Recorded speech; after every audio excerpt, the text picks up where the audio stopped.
Okay sir, చెప్పండి. Sir యాక్చువల్గా party నుంచి జనసేనలో సభ్యత్వం కలిగి ఉన్నారు. ఇమీడియట్ గా ఈ వార్త బయటికి రాగానే తనని సస్పెండ్ చేయడం జరిగింది.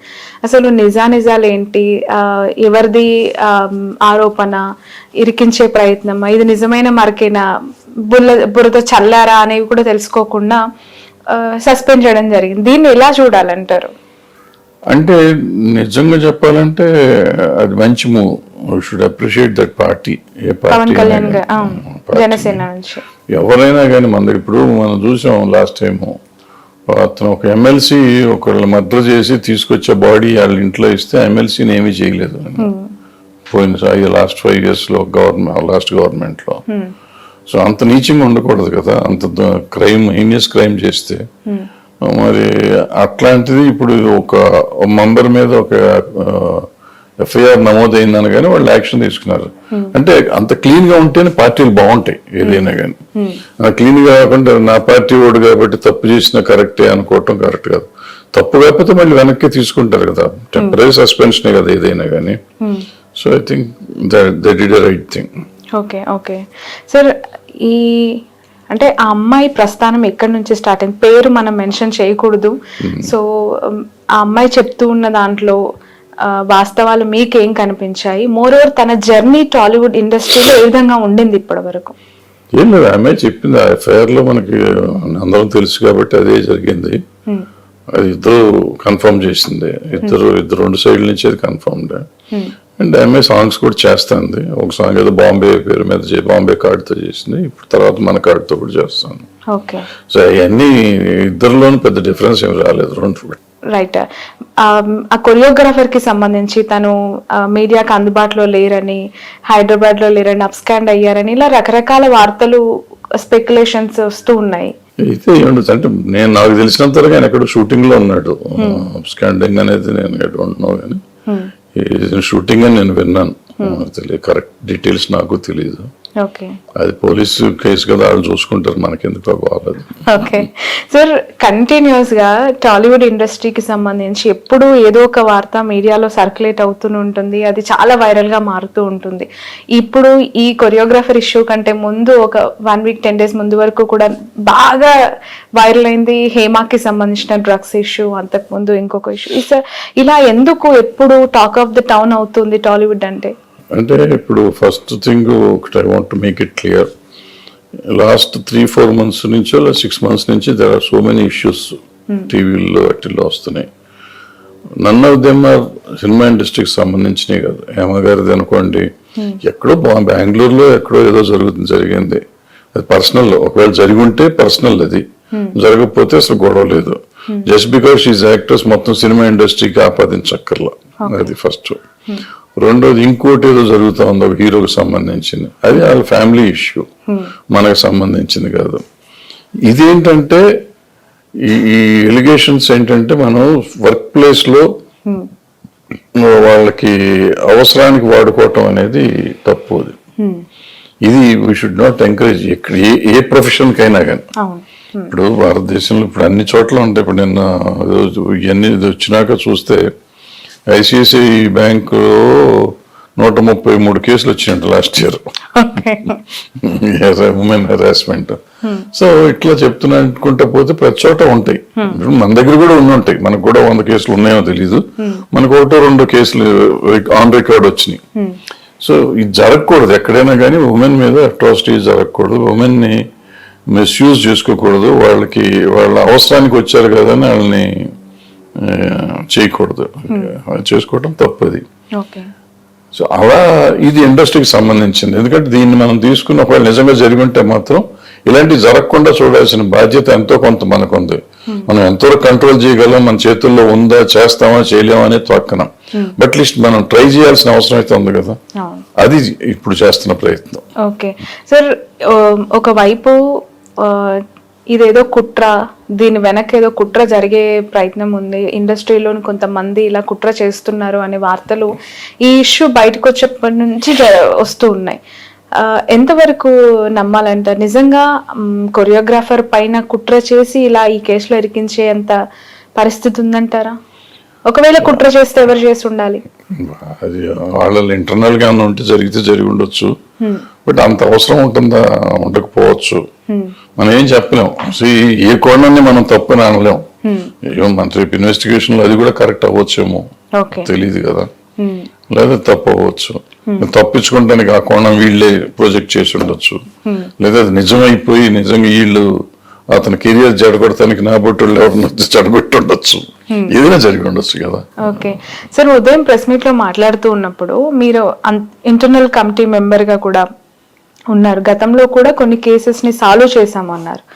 అసలు ఎలాంటి కేసెస్ అవి, ఎంత తీవ్రమైన కేసెస్, వాటిలో మీరు విధించిన అంటే మీన్ లైక్ ఇండస్ట్రీ నుంచి బ్యాన్ చేయడం జరిగిందా, వాళ్ళ కార్డ్స్ ని తీసుకోవడం జరిగిందా, ఏం శిక్షలు వేశారు వాళ్ళు? యాక్చువల్ నేను ఇదే ఫస్ట్ కేసు నా వరకు అయితే. నాకు అంతకుముందు ఒక కేసు వచ్చింది, అది ఫాల్స్ కేసు అని చెప్పి దానికి కౌన్సిలింగ్ కి పంపించాం, నేను ఉన్న దాంట్లో. ఈ కేసు వరకే ఇది నాకు సెకండ్ కేసు. ఇది మధ్యలో కేసులు మిగిలిన వాళ్ళు చేశారు. ఈ కాన్ఫిడెన్షియల్ మాకు 25 మంది మెంబర్లు. నా కేసులో ఇంకోళ్ళకి చెప్పరు, ఇంకోళ్ళ కేసు మాకు చెప్పరు. ఇట్లా మాకు ఒకరికి వాళ్ళ కమ్యూనికేషన్ కూడా ఉండదు.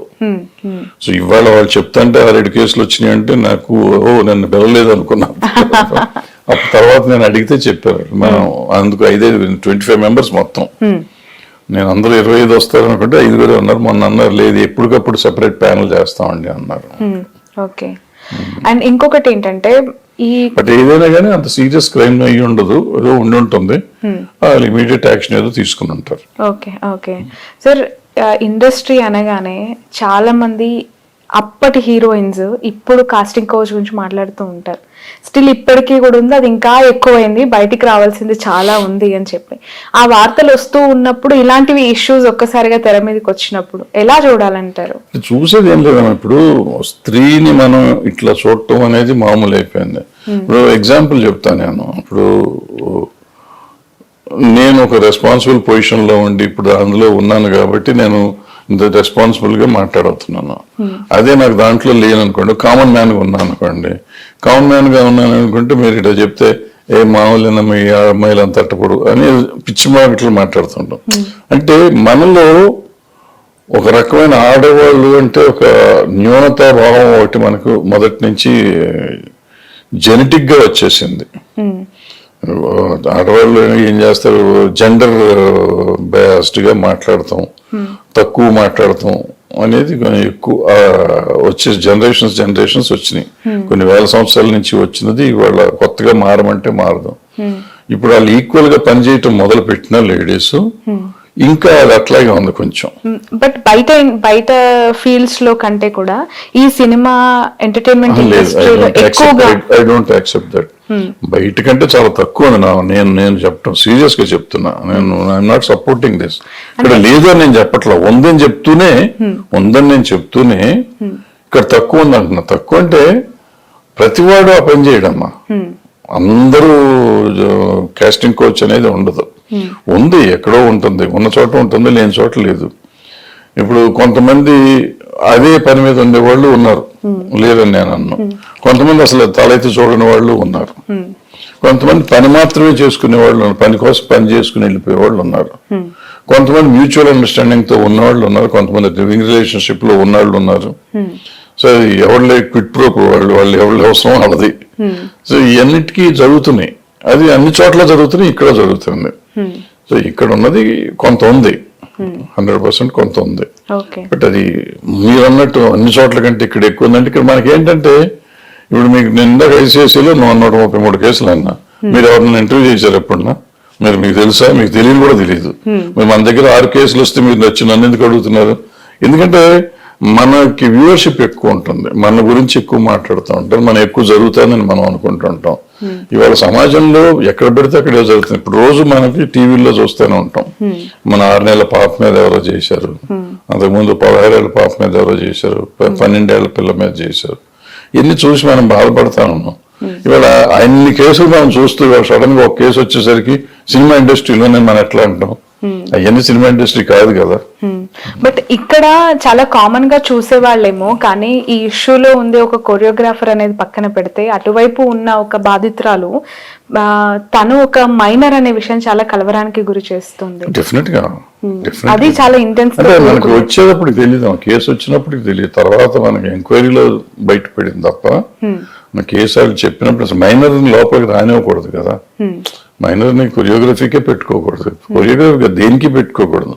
దీనికన్నా పెట్టుకుంటే పేరెంట్స్ కన్సెంట్ తీసుకుని పేరెంట్స్ సమక్షంలో చేయాలి. మనం చైల్డ్ ఆర్టిస్ట్ గా మనం వాడాం అనుకోండి, ఆర్టిస్ట్ గా రావచ్చు, వేరే లేబర్ ఎట్టకు చేయనివ్వం. సినిమాలు కాబట్టి సినిమా ఆర్టిస్ట్ గా రానివచ్చు, సినిమా డాన్సర్ అయితే పిల్లలు డాన్సర్లు కావాలనుకుంటే పిల్లల్ని తీసుకోవచ్చు.